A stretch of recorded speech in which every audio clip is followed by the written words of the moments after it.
This is Codex Machina, a podcast about reading, publishing, and all things books.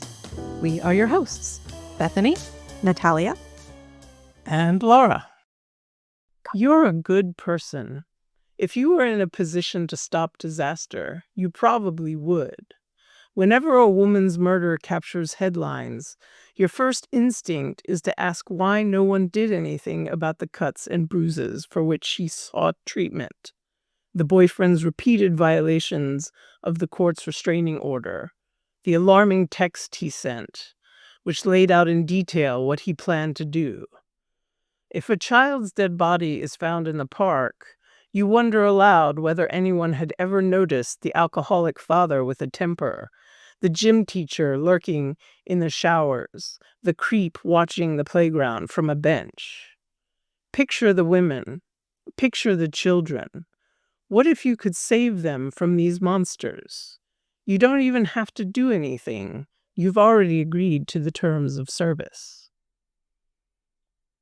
And thus opens The Dream Hotel by Laila Lalami. That's the book we're talking about today on this episode of Strangeland Book Club. Yeah, so maybe a little disclaimer first. We're gonna mention spoilers. So it's either I hope you can actually listen to spoilers and then read the book and still enjoy it. And I think Laila Lalami's work is an example of such book. Or go ahead and read it quickly and then come straight back to us. Yeah, and I think it's really funny because I think this might be our first episode of Strange Blood Book Club where the spoiler warning really applies because this book actually is new and did come out this year. Whereas a lot of the books we've talked about before are, 10, 20 years old. Yes. 50. I'm about. Yes. Well, that's not entirely true. Piranesi came in 2020, right? Mm-hmm. It did. Yeah. So yeah, how did we end up with this book? Why The Dream Hotel? Well, I think we were looking for something moderately recent. This was published, came out in March of 2025. And it had also been on the, I don't know if it was the short list or the long list of the Women's Prize for Fiction. And the subject matter appealed to me. And I think we all like, oh yeah, that sounds good. Let's read it. I do like to try to, my to be read list is 500 books long. Some of those books came out in the year 1902 or whatever. But I do like to try to read something older and something newer from my reading lists, kind of either at the same time or trading off because I want to keep up with what's going on in the world. At the same time, I'm trying to catch up with all these classics I somehow missed in school. So yeah, I was really, really excited to read this one. Just the blurb sounded really interesting from the beginning. Obviously, the Women's Prize for Fiction is really exciting most of the time anyway. So I know that this is definitely not the only book that I've read that I got my attention from being on the prize list. So yeah, absolutely. I think we even used to have a little sort of on and off book club at some point here in Münster where we read books from the long lists and short lists, and that always was an interesting experience. But with regards to The Dream Hotel, I feel like that's actually probably one of the best reads I had this year. I know the year is not over yet. Also reading something equally exciting, if not more right now. Maybe at some point we'll record an episode about that other book as well. But The Dream Hotel for me was really, from the matter that Lalami is discussing in the book, is really one of the best reads this year. I think so. Yeah. I've been slow on reading this year. I think I'm only about 10 books in this year, which is not where I'm usually at. But yeah, I would even say maybe of last year too, like 2 years running. This is probably one of my better reads. Yeah. So what is the book about? Oh my God, what isn't it about? Yes. Let's start with the fact that it's about the prevention of crime through near future like technology presented in a way. Yeah, I mean, let's talk about the genre, right? Because to me, this didn't feel like sci-fi or dystopian fiction. What did you guys think? It felt more like, I think, in the way that The Handmaid's Tale is this, but it doesn't feel like this when you're reading it. It has a very contemporary feel of this could happen now. This could be happening now. It is happening now, I think, to some extent, because we do have undocumented immigrants being detained for unidentified things aside from them being undocumented, which is not a criminal offense in the United States. So, yeah. Yeah, I mean, obviously you can kind of call it science fiction from the perspective of like, the ability to analyze someone's dreams is not real. Like, we don't have the ability to just know what goes on inside someone's head. We don't have mind reading technology. But the way that algorithms and data collection work in our modern lives, it might as well be. I guess it's like, who among us hasn't had that experience that, we were talking amongst ourselves, sitting around and being like, oh man, like I really need a vacation this year, and just joking around like, I'm going to go to Bali. Why wouldn't I go to Bali, And then, the next day you start seeing ads while you're sorting through social media for cheap flights to Bali. And you're like, how does this happen? Right. And it feels like this technology could be real, despite the fact that, we could explain how something like that happened. But it feels like maybe something's reading your mind, right? Absolutely. No, absolutely. And that's why I was thinking maybe speculative fiction is a good genre to describe it. Yeah, I mean, speculative fiction does encompass sci-fi, but again, this only feels like science fiction because it discusses the science behind the fiction, not because it feels futuristic or out there. Yeah, absolutely. Right, just felt like 2025, not even 2026, really, like 2025, like something that could be happening today. And so our protagonist, Sarah Hussein, she just ends up in a real unfortunate situation because of some technological advancements, let's call it that, or just a coincidence and just a combination of different factors. So she ends up retained at a special facility. Distinction for yeah. So she ends up in the special facility where she has to stay for several weeks that turn into a much longer period of time. And in that period of time, she has to prove that she is not a risk to people around her, that she is a law-abiding citizen, and even in her dreams, she does not contemplate, even subconsciously, any vile actions. I don't know. And she can't even, in the privacy of her own mind, think subversive things, anti-authoritarian things. Even in her sleep, she's being monitored for risk behaviors. Right. And she's monitored because she electively chose to have this device implanted called, what was it, Dream Sleep, I think is what it's called. Dream Saver? Dream Saver. And it helps you get more for the time you're asleep. So I guess you can sleep for 4 or 5 hours and it's like you had a full, wonderful night's sleep. And for her, it was good because she had twins, new babies, a job at the Getty Museum. She had a full life. She needed good sleep. And she signed on the dotted form and agreed to the terms. And here she is, retained for her dreams with other women who are also being retained for their dreams. Thus, it's called the Dream Hotel, this particular retainee place where they are being held.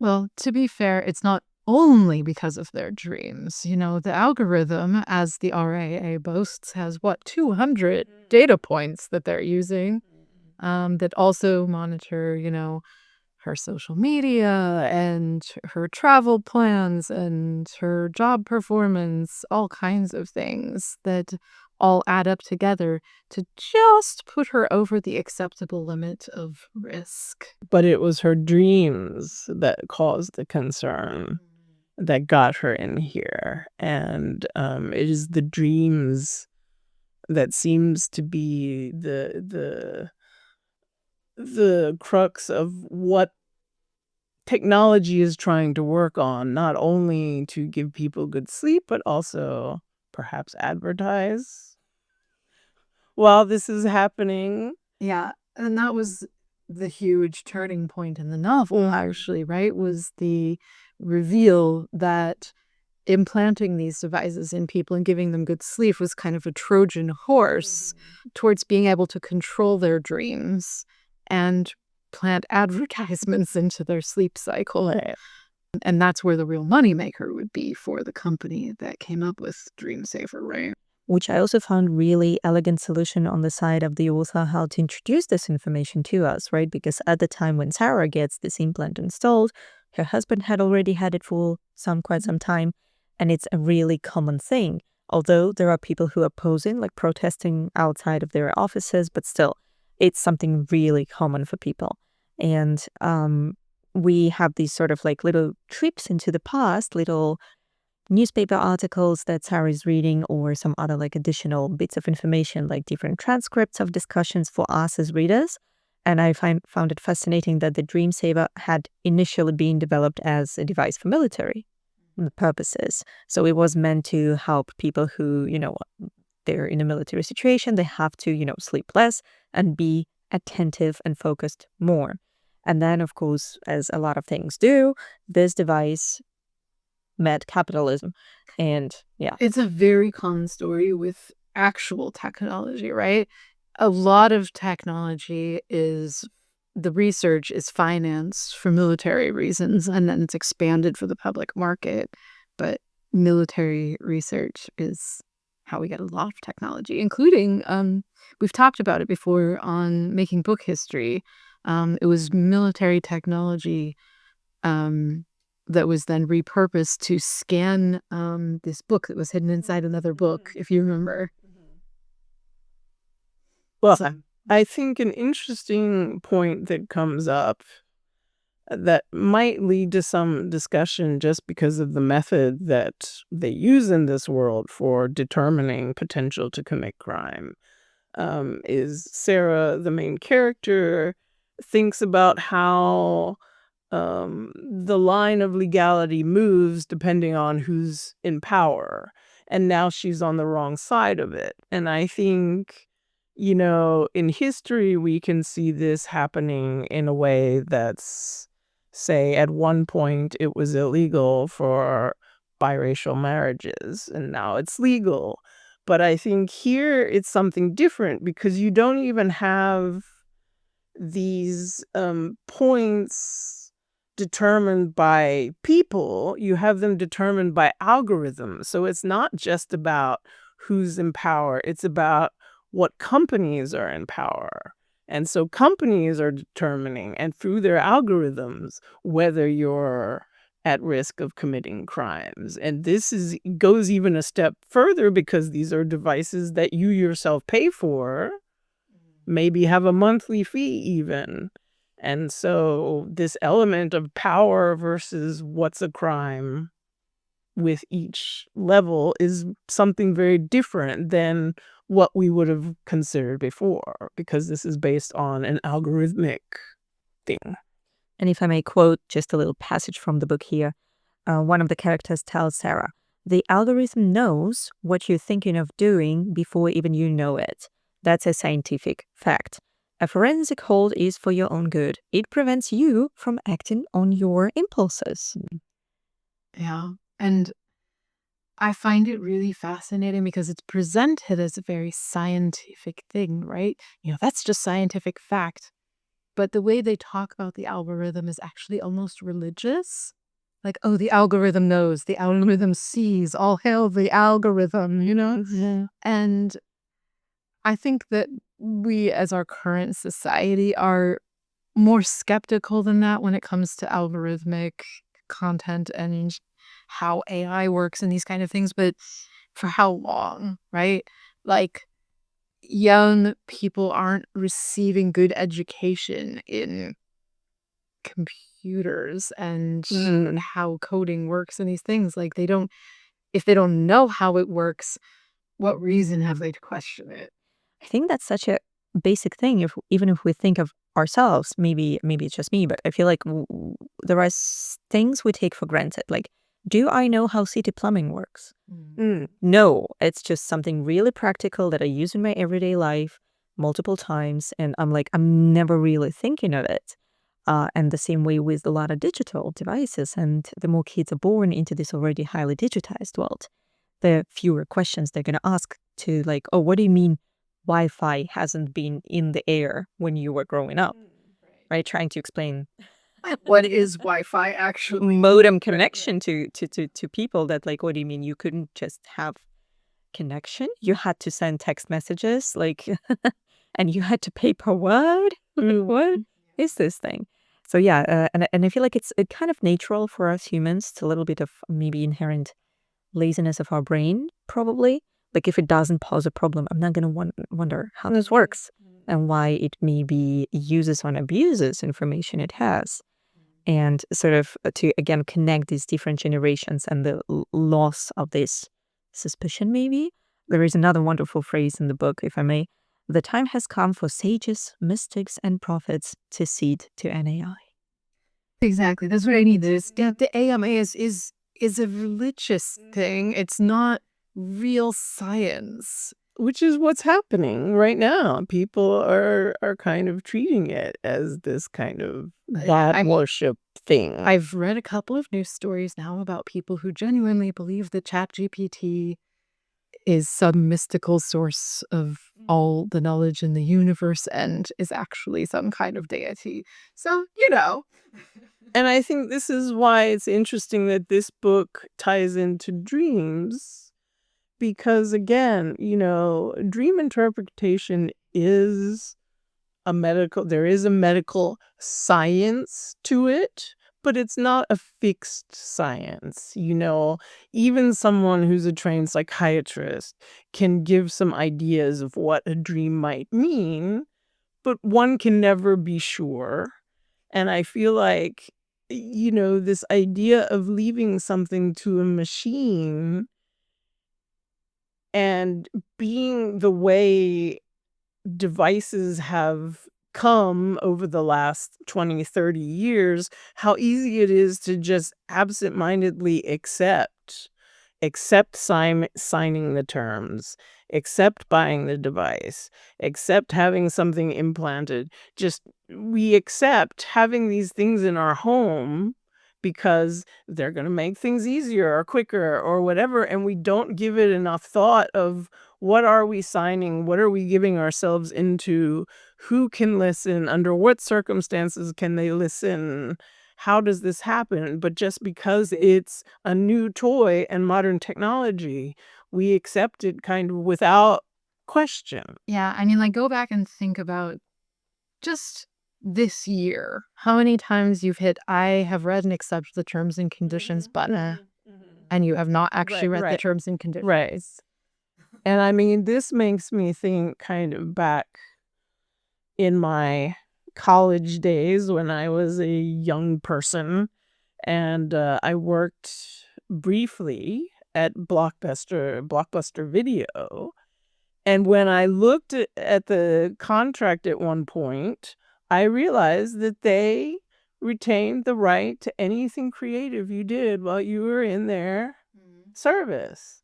And I'm like, whoa, okay, no, being someone who writes, being someone who does things, I do not accept this. This is an insane thing to be in a contract.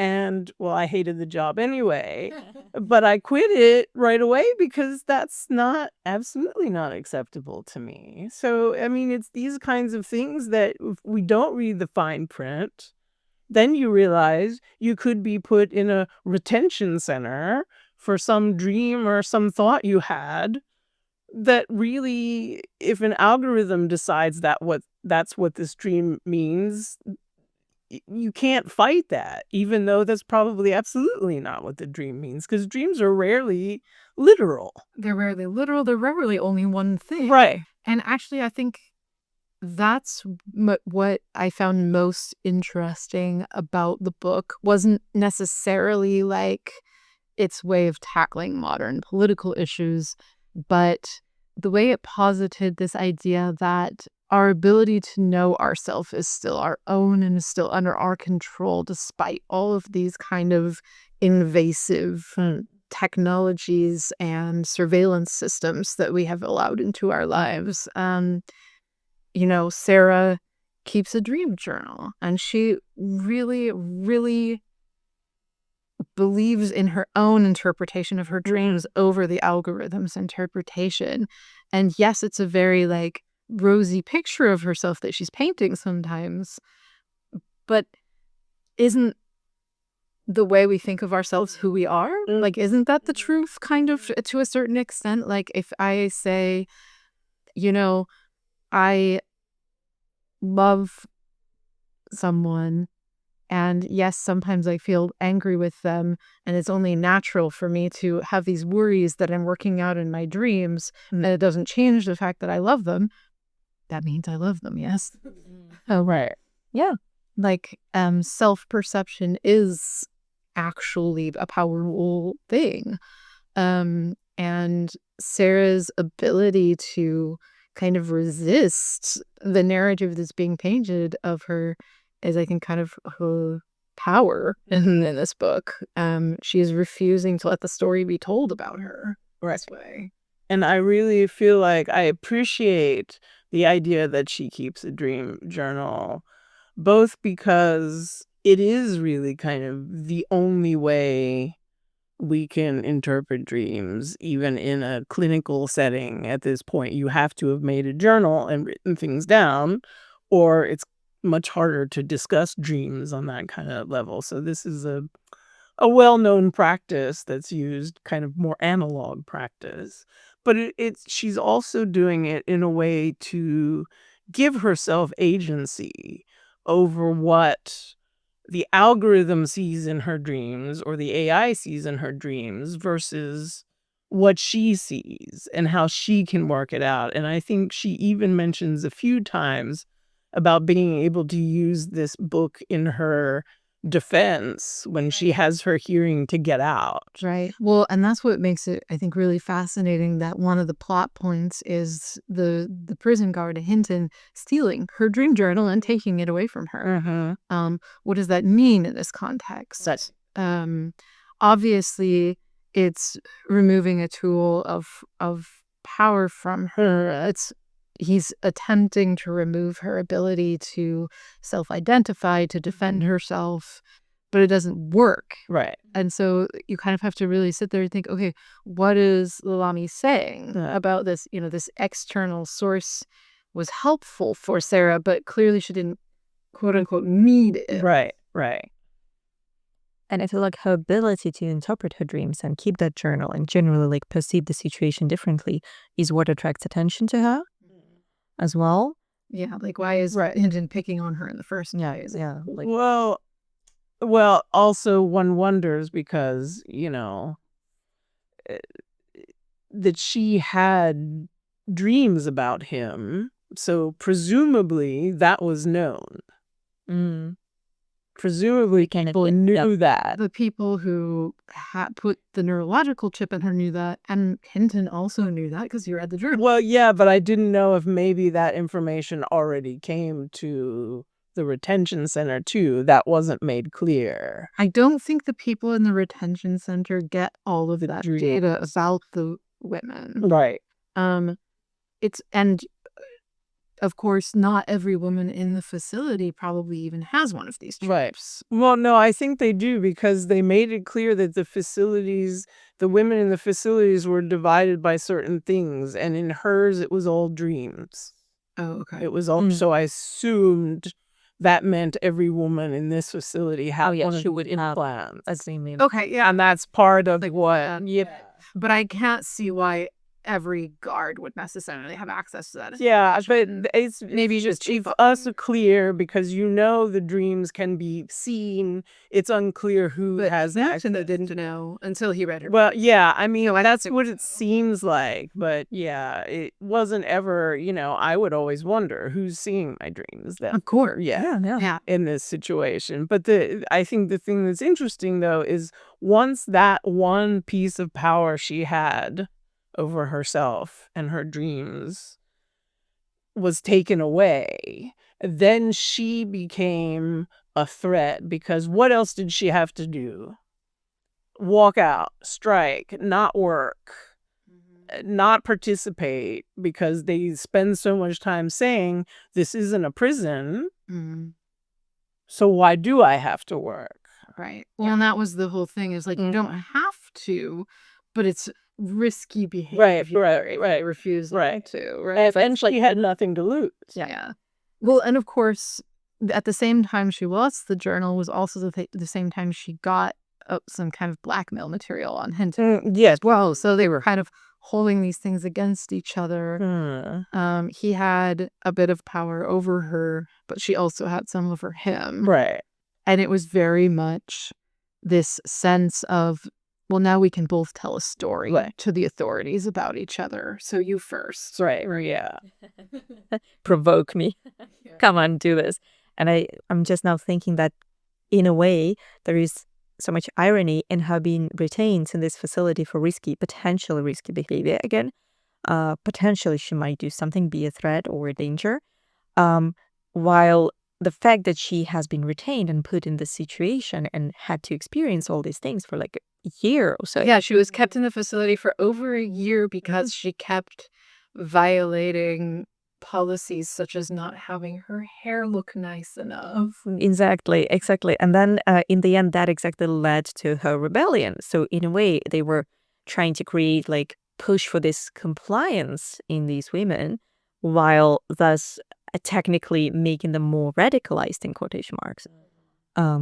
So they basically led to them becoming risky and aggressive and dangerous for something, like with this strike, for example.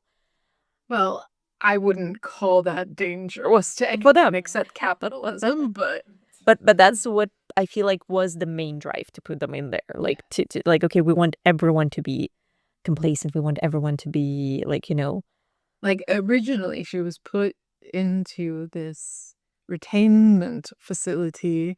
I keep wanting to call it a detention center. This retainment facility, and this forensic thing was about whether or not she was going to hurt her husband. That then she maybe had violent tendencies and might hurt her husband. But then all of the things that they actually noted in her and picked on her for had nothing to do with that. They're like, oh, you don't respect the guards enough. Oh, you're not working hard enough. What does that have to do with anything? These are not violent behaviors. They're anti-authoritarian behaviors, but they're not, a risk to her family. Exactly. And even mildly so, if you think about it, right? So she basically ended up in this whole situation because she did not look, what did you call this in our prior discussion? She didn't look submissive enough to one of the guards who was assessing her case. He was about to let her go. The RAA guy at the airport. At the airport, exactly. The very first. How did she get retained in the first place? Exactly. Yeah. He was looking at her risk assessment and he wanted to go get lunch. And he clearly was thinking, there's nothing wrong with this woman. Okay, she's a couple of points over the limit, but whatever. I'll just let her go. Not a big deal. And then, she questioned one of his statements, and all of a sudden it's like, oh, actually, no, fuck you. You're going to detention. Yeah. And it's this her questioning of the powers that be is actually what got her in trouble. And fairly so. So she was absolutely in her own right to question this, because everything what was happening was shady. Pained. Why am I here? And they're like, well, how dare you question the algorithm? Yeah. But could we also come back for a second to her relationship with her husband? I think, so while I was still reading the book at the very beginning, my thoughts were, oh my God, by the way she describes their relationship at that time, they have new babies. That's really hard. They suddenly had twins.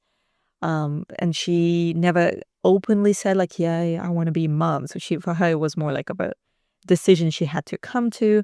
Her husband really wanted these kids, and for some reason it was so much easier for him to deal with all of that. Maybe because he didn't actually carry two little bodies in his own body. I don't know. Whatever, number of reasons. And at some point I thought, is this a kind of like a reference to these stories when back in the days you couldn't divorce your wife, so you had to put her in an asylum, declare her insane because she didn't do what you wanted her to do.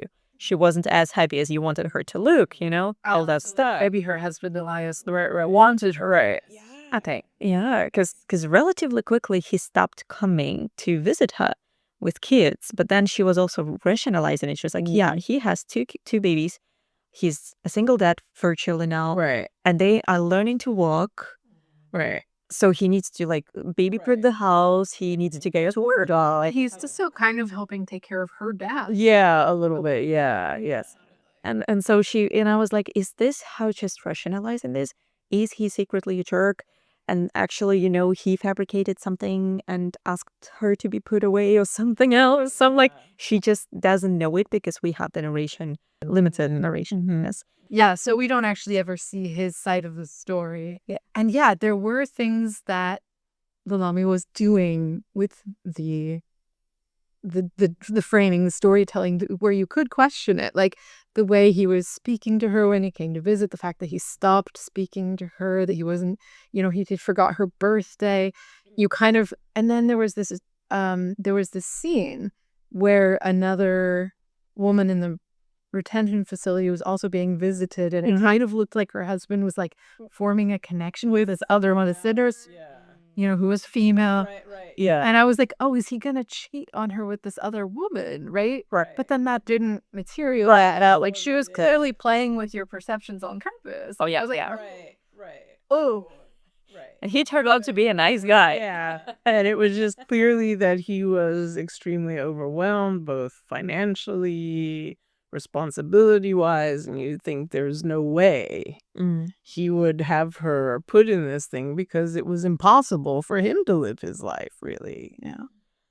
No, like, points to her for making that like so interesting. Yeah. But I think at the end of the day, what was actually going on was just for pointing out, like, this isn't only happening to Sarah. Laila's not the only person affected by this situation. Like, oh, she's risky, let's put her in this retention facility and just make sure she's not a threat. But in the meantime, what support was being given to her husband with two infants that he was having to take care of by himself? Like, that's like, Yeah. I'm sure his risk assessment score was going up with every time he didn't get enough sleep, But then also the correlations to today and how these detention centers where ICE detainees are getting sent, they're for profit. The longer they keep people there, the more money they make. The more people they get there, the more money they make. And, this retention center was painted in the same way. It was beneficial for them. And then you have this is the big spoiler alert of the thing. You realize that one of the detainees who was there for the typical 3-week period was actually someone from the Dream Saver company in to see if you could insert somehow advertisements in people's dreams. She was doing research. But, and I think, when she's kind of revealing this, when Sarah's discovered that this woman was actually a woman for this company, I don't think she knows that they were trying to do advertising. No, she knew that they were there. But she knew they were there, and she starts to tell other people, and, she comes up with this realization. It's like entire generations, this is in the book, entire generations have never known life without surveillance. And this is kind of where we actually are now. I mean, we don't call it surveillance. Yeah. Well, there's But it difference, though. And that's what the book is pointing out, is that people can still tell the difference between surveillance and being an unwilling research subject. Like, what this woman from the Dream Saver company did was highly unethical. As far as doing research actually goes, beyond unethical. And the women really did respond to it by organizing against the facility and deciding to stop playing nice. And I'm like, I think that becomes the question of the novel, is how much longer will we retain our ability to see that distinction? Oh, yeah, definitely. And I mean, I think, Sarah realizes, she says, she could expose what happened here and what Dreamsaver was doing, and it might make headlines and cause some small problems, but in the end, it might not even be a scandal.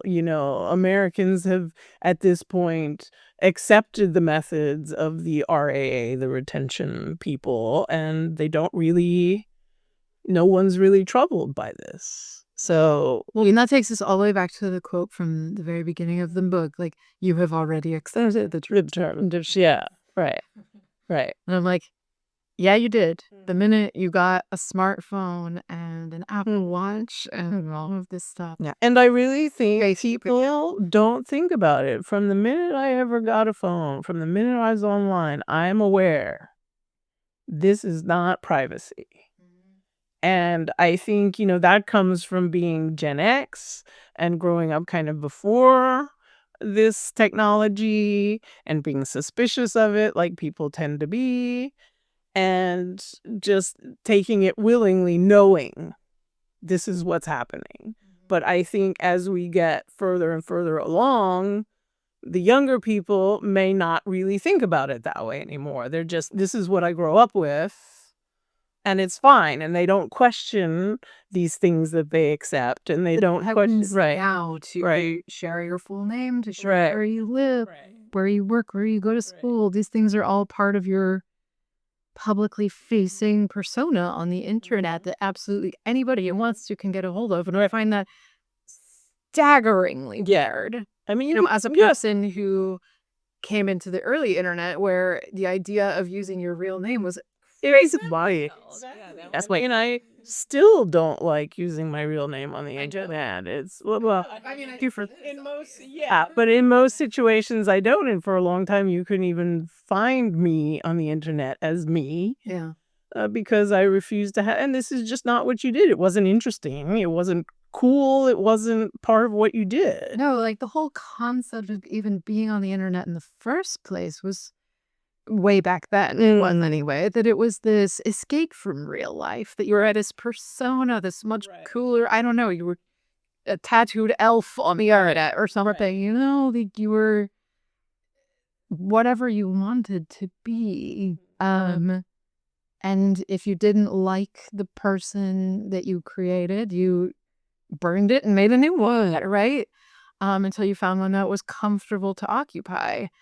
And now being online is just how life works, right? That's where your job is. That's where your family is if you move, more than 20 miles away from home, which most people do. Like, that's just where life happens now. It's not an escape anymore. It's reality. So, yeah, we're just heading further and further down that way. And I mean, consumers are quickly and very easily allowing Gen AI to even make value judgments about their lives, to give them opinions, advice, steer them towards ways and things that they don't realize that there's a cognitive bias already, and it's not helping you. It's helping you continue what you're already thinking, it's reinforcing, not objectively looking at what you're doing, what you're asking it, whatever. It's trying to please you.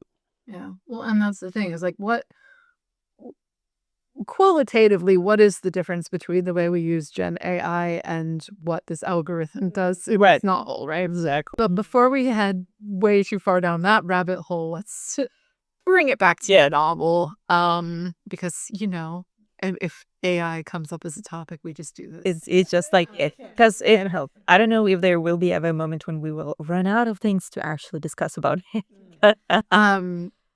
There was one one more thing that I thought was really interesting about this novel that I wanted to bring up, and that is the fact that in spite of the control that people have given this algorithm over their daily lives, actually the people who are in control are still the people, right? It wasn't the algorithm that sent her to the retention facility. It was the guy at the airport being grumpy. Right. Her length of stay at the retention facility wasn't the algorithm. It was Hinton picking at her and writing her up for bullshit, like not doing her hair night. Right? Like this was just his choice to make her stay like that and to I don't know, just to make things miserable for her, to make things last longer for her, just because he didn't like her. And it was up to the women themselves to decide how they treated each other. Right. You know, like whether they would all fall in line, do work that they were being asked to do or not. And of course, there was this panel of judges that you had to go before in like a parole hearing kind of there to get out of the retainment facility. Is it retainment? No, it's retention. Retention facility. I keep saying it. You know, I keep thinking of to get out of the retention facility, you don't go present yourself to a computer. You present yourself to people and you argue your case in front of them. And if they like you, they let you go. Right? It's very, very controlled by people. A computer is not the one opening and closing the doors here. A computer's not driving the van that took her there. Right. You know, it's people are in charge of the when they had to evacuate it, where was it they were staying and whether they got access to a bathroom. You know, all of these things were so people want to think it's all very scientific, it's all very computer driven, it's data driven, but it isn't. No. We as people are still very much in control of the quality of life of people who are in situations like Sarah's. However, to continue the idea, because that's what I was thinking of too, and I don't know if I'm imagining this in the book or it's really in there, but you can also notice how their decision making changes based on the fact how tired they are, how hungry they are, the decision makers. And there is this research that has been around since forever. Well, not forever, but they popularized in the book Noise by Daniel Kahneman. Or even, I think, or was it before that, after that, in Thinking Fast and Slow by Daniel Kahneman. Yeah, same guy, same Expanded on it. I think it was a couple years after Thinking. Yeah, but somehow when I heard it, it really stuck in my mind because literally, like they said, like statistically, we can prove now that judges who make decisions in the second half of the day, before the lunch, for example, they are more likely to rule harsher than for the same kind of things if they were to do this in the morning. And that's exactly the scene we see in this retention. The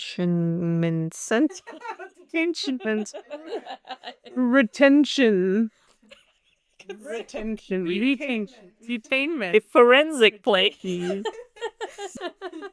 Also, I keep forgetting what's it called. I keep on to call it Manderly. No. I also listened to our Strangely Book Club episode on Rebecca. So I was like, no, it's called Madison. Used to be in elementary school, if I remember correctly. So, basically, so what happens there? They say like, oh, if your hearing with the jury is planned for the morning, then you have really good chance of getting out of here.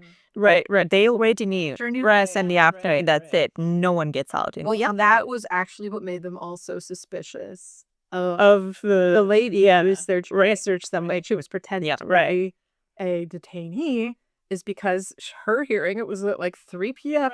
Somehow everything went fine. She got out. Yeah, everything went fine. She's been there for exactly the time that she was supposed to be there, which hasn't happened to others in there.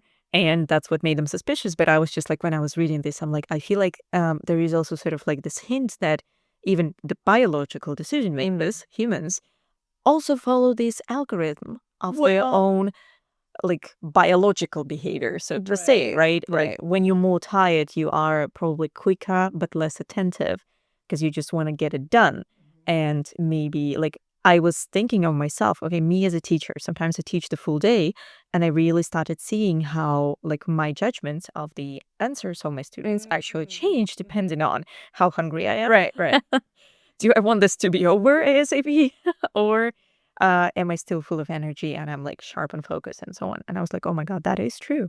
Yeah. Like even literally the way I assess the answers, because sometimes I teach the same course one right after the other with different groups. And I'm like, oh God, I do also follow these different algorithms, or like what's my energy level right now, basically. And that affects my decision making. So I was thinking like humans also follow some sort You of could check yourself as basically the control group. Yeah. Like, here's the answers I accepted in the morning. Do I still accept the same answers in the afternoon? But I think one thing this book doesn't make entirely clear is for each worker at this place, even the judges for the hearings, is there a certain value that says we need to retain this many people for this long to make money? Because, she talks a few times about, how her husband, the lawyer, mind your business, follow the rules, do everything like that. And she's like, but it doesn't seem to matter. I'll still be here and others are still here regardless of whether they follow rules or not. And so it makes you wonder. Well, and it is, I think that it does actually just go right out and say it at one point in the novel that they are coming up with excuses to hang on to people to fulfill these work contracts. And, that was part of the reason why they wanted to build more facility. And that was the really bone-chilling part is, like, she never comes out and says it. And I appreciate that about the way the narrative handled it. It wasn't sensationalized. It was very clear-eyed. Like, I really was getting a sense, without her ever outright saying it, that they're going to just keep assessing people for risk that don't really need to be assessed to fill up these beds and to get people into the work trailers. I feel like that's a very open critique of American penitentiary system, that it's famous for its basically cheap labor. Well, I mean, I think this is a thing that a lot of our listeners may or may not know. I don't even know if you guys know this, that slavery is still legal in the United States. It is constitutionally legal to enslave prisoners and make them do slave labor. Yeah, so I've heard this somewhere, and I was like, that is so wild to consider that it is indeed true.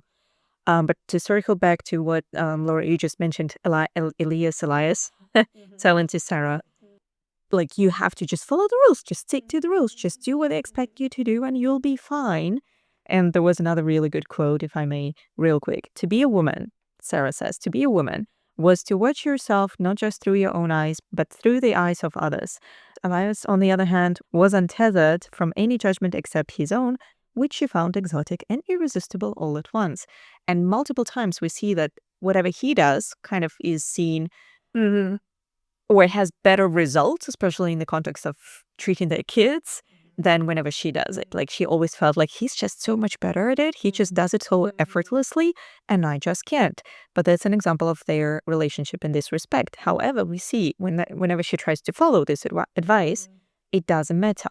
But there was another man in her life who gave her advice at the very beginning of the book, when she was remembering her dad getting on any international flight.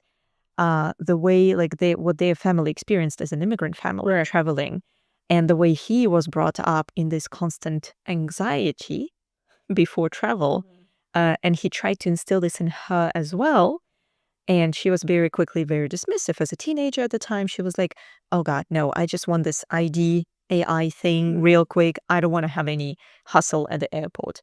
So she kind of, as a teenager, sort of despised this anxiety, but also completely ignored the fact. And then technically, if we think of this, her dad had always told her, like, traveling is not easy for us in this country. So to say, and outside of this country, basically, you have to act particular way. And until that day when she had been detained at the airport in LA, she was like, that would never happen to me. And then it happened to her. And that's exactly what gets her into more trouble. Her refusal to show this submission sort of, which is again an absolutely her right to do. But we see how That's that's the thing. It's like, if you go and you really read through the scene, I read it twice actually because I just really wanted to be sure with myself. She wasn't even being rude. Right. She was doing everything I told her to do. The only, like, as she was going along with it, she was just saying, but why are we doing this? Why can I not leave? Why do you need to know that? You know, but she wasn't being, like, unmanageable or unruly. She was sitting politely. She was talking to this guy in a perfectly normal tone. It was just the fact that she ever used the word why. Right. I mean, that's the thing. Unruly is anything but yes, sir. Yeah, like she could have shown like She did very much. Right. yeah, but we felt like she should have like gone out of her way to show like extra like I am yes sir Lace and I don't know bow or something like that's what he was expecting, and even like the neutrality of her tone was seen as disobedience, Right. which is again yeah, that's leading back to this, like you had to watch yourself as a woman, like what impression Right. you create in other people's eyes, like do you provoke them somehow Right. this way? And I just found this really, of course, upsetting that her dad's sort of teachings actually then caught up with her. But what I also found, I guess, positive in a way, in the end, when he says, well, I'm old, my risk level is super low and it's getting lower day by day. You use my phone to make the phone call. To make the risky phone call. Yeah. So, and I was like, oh God. So her dad is by her side. Right. Whatever happens. And I do want to talk about the ending of this novel for a minute because I found it really effective in a way I wasn't expecting to. Like, my gut reaction when I first got to the ending was almost disappointed at how, like, it felt slightly anticlimactic in a way. And then I thought, no, this is exactly how this should end. She gets her family back. She gets home. She lets go of this, you know, strike that she was fomenting in the prison so that she can leave, right? They're like, oh, suddenly you're a model citizen and we need to get you out of this prison before you actually induce all of these other women to go on strike. And it's very transparent what they're doing, but she accepts it and says, yes, of course I'll go home.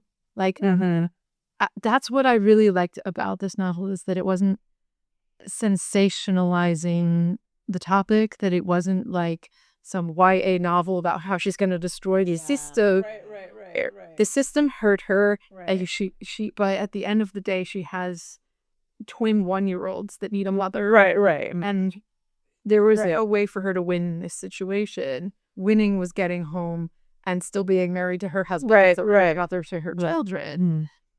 And I don't know, like, I somehow thought it was going to feel depressing, but the more I sit with it, the more I feel like that is the right ending. Like, it's true. It feels realistic, and it feels like she is having the right priorities, because at the end of the day, she was just a normal woman trying to have a normal life. And she's not totally giving up. She's trying to stay in contact with, you know, some of the other women. I don't know. What did you guys think of that? I felt, well, at first when we got to the end part where she's at home, my idea in my head was a little bit, you know, she's home and a book. I started to feel like it was going a little too long. Then she has the dream where she's back in the retention center. I almost had a heart attack at that moment. No. And then, you know, I thought, okay, this is good though, because it kind of swaps this idea of now she's going to be dreaming about the detention center. Right. While she was in the center, she's only breaking out of it. And now it makes you wonder, did they do something that would make her forever dream this so it keeps her from having other dreams that lead her to, you just don't know. I don't know. You don't know. So I thought that was good, but then I thought the part kind of after that went a little too long. It could That's a really minor thing. I think it could have ended pretty quickly after she had that dream and you realized it was just a dream. I think what goes on after that was maybe extra. It was nice. It was fine, but I felt like it carried the story a little farther. It kind of made things a little too happy in the end, maybe. With the dad saying, "Here, use my," I don't know. I don't know. To me, that was like, oh shit, what if he's gonna get himself on some kind of target list now as this old man with a disability? I didn't think he would because, at his age, it's not really. But you don't know, right? Yeah, I don't know. We've seen enough of those. Like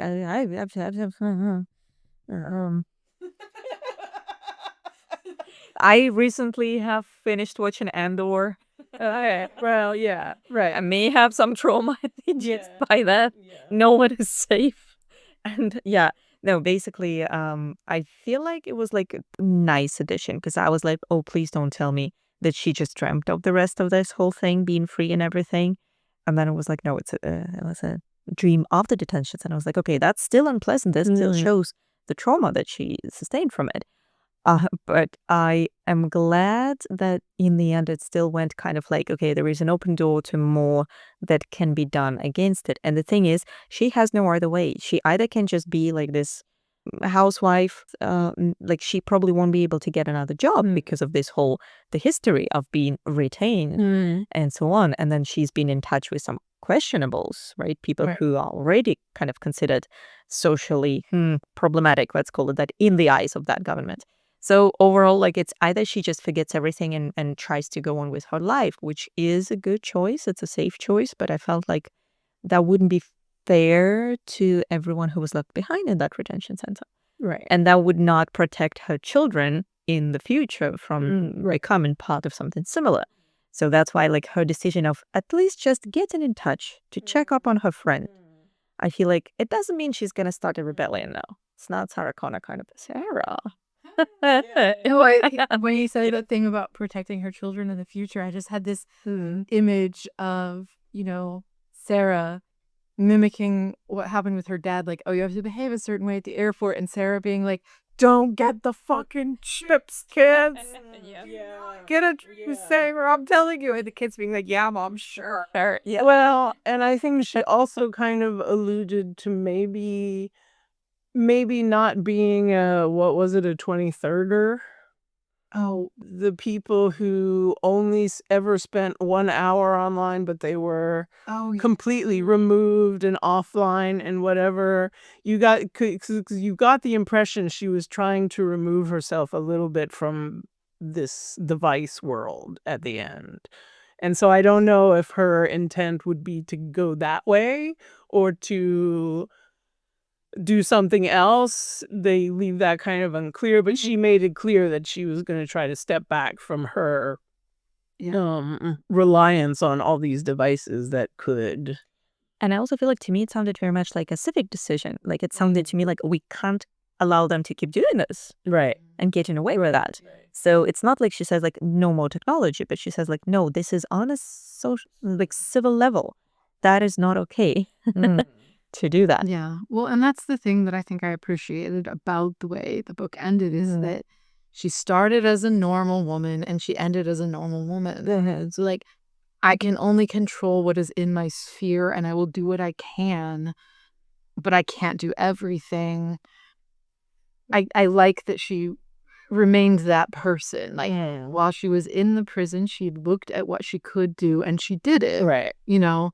Implementing this work strike was what was within her sphere of influence. And now that she's outside of the prison, she's also looking at what's in my sphere of influence. It was a really compassionate look at the way we have to live today as consumers, I think. What I think I also quite enjoyed, like she was that kind of character who, so she's locked in this an inescapable situation, literally. And what she does, she's like, oh, where is your local library?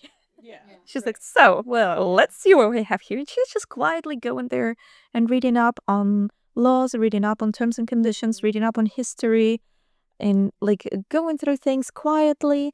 And then, like, I feel like that's This is what like prisoners are allowed to make requests for books. They want to have in prison libraries, and one of the first things they always request is books about the legal system, Right. so that they can research their own cases. And it's very realistic that way, I think. Well, I think also we need to talk about, because of book studies, how much does the fact that she's an archivist matter? I think it makes a big difference in her ability to process information, to how she was able to find who Julia was. Yeah. Um, Yeah, she's able to kind of see patterns and think about responses to the situation that maybe other right. people in the facility wouldn't have. But 'cause what- she has this Yeah. history.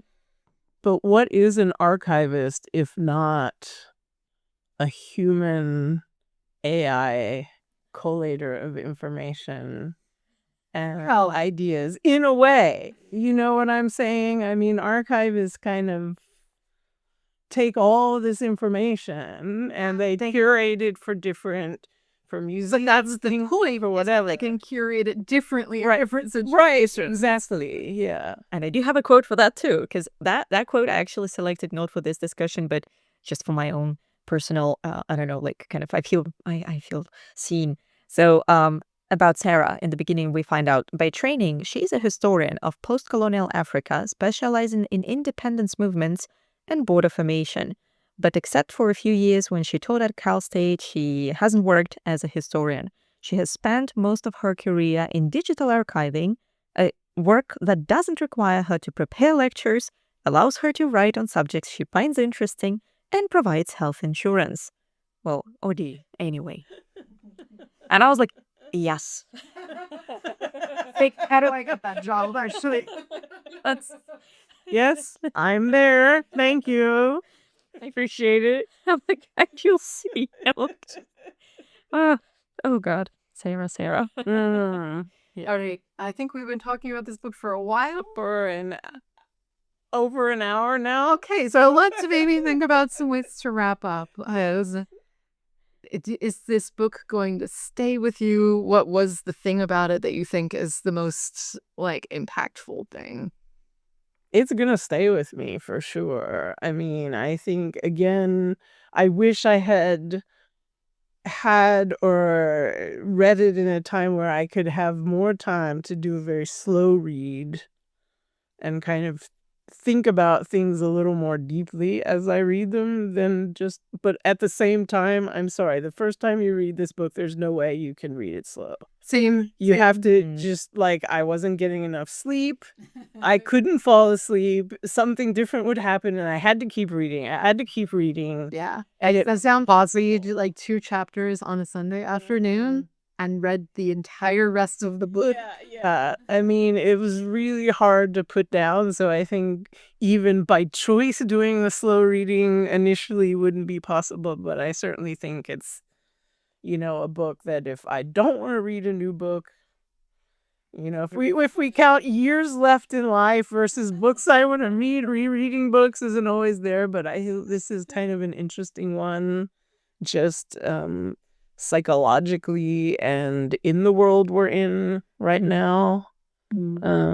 It's definitely, Oh, it's hard to say just that one thing that's going to stay with me. I guess it's a combination of the algorithmic decision making as a tool to show or to raise questions about how far are we free to act and react in every situation in our life? What are the limitations that are put on us? And at what point it's like fight lost in a way. I guess that's a lot of thinking like that I've been going through, and just the parallels with today, and just I'm again going back to the question of the genre as it's being described as dystopian novel or science fiction novel. I'm like, see, it doesn't feel like it when you read it, Because have I ever actually read through all of the terms and conditions? No. So I feel like it's really, considering AI, the practicality of it, I guess, or the efficiency of it, whatever you choose to describe it with, how some people do not even question it anymore. I had a little side quest. I saw a friend of mine being in a discussion with someone else about a Harry Potter quote, where they were trying to figure out what was the Quidditch role of Harry Potter's father, James Potter. Like, who was he in his Quidditch team back at school days? Oh, like what position did you play in the sport? And so basically someone even found the quote and put it in the chat. However, people who actually had the books, they checked and they said, this quote is not in the books. What are you talking about? And then this person was like, oh, you know what? I was too lazy to actually find the book. So I just asked ChatGPT and it generated a quote. Of course it did. It's trying to please you.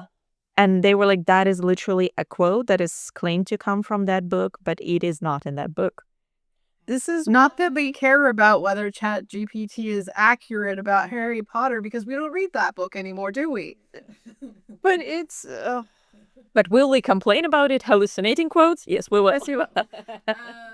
For you, what's your big take? Okay. I think the thing that gave me the food for thought was the topic that I brought up earlier, just like the idea that the algorithm isn't as in charge as we think it is. Right. The human decision making is still a huge factor, and we all need to like consider our complicity in the system and what effect we can have on it, especially as I read these news stories about like whole neighborhoods organizing to keep ICE out of their neighborhood and block their vans from getting in and stuff. And like, there are still things an individual person can do with their decision making that makes a difference to people who are going through these situations. Like, and it's something I kind of really want to hang on to, because that's actually a really hopeful thought to me. Well, and I think it's something that we don't discuss very often, like personal responsibility and technology.